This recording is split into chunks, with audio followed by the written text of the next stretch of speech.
So this little spiky plant that I have here is known as Hoodia Gordonii, and this one was actually quite popular. I don't know if you remember this. I'm old enough in order to remember this, but it was like really popular a number of years ago. I don't even know how many, it could have been a decade ago, because the plant was known as a bit more of an appetite suppressant.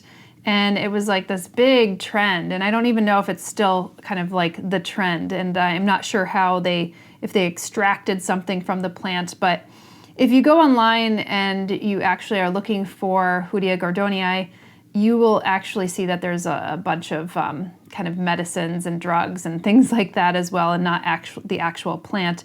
But this is kind of an interesting one. I have this growing in my southwest facing window.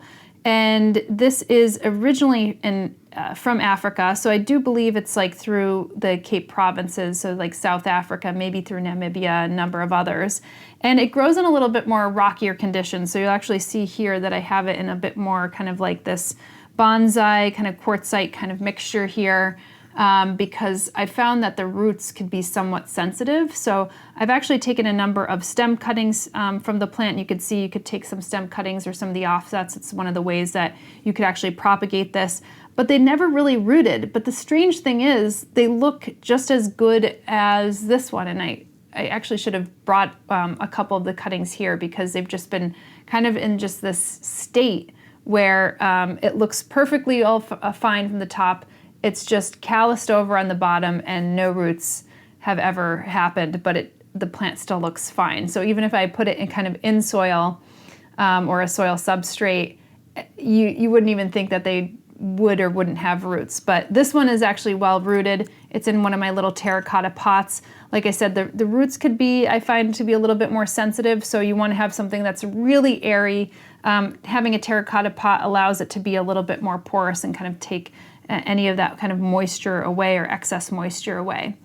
No pest pressures with this plant so far. I've had some mealybug pressures with some of my succulents, particularly in the window that I have this in, but I've had no problems whatsoever, which is great because it would kind of be hard to get the mealybugs out of these little grooves, as you can see here. And one of the things I should also say about this plant, when you have plants that have these kind of grooves, sometimes it's in order for them to be able to expand and contract. So if they're going through times of drought, then they can contract, and if they have a lot more moisture, then they could kind of plump up, if you will.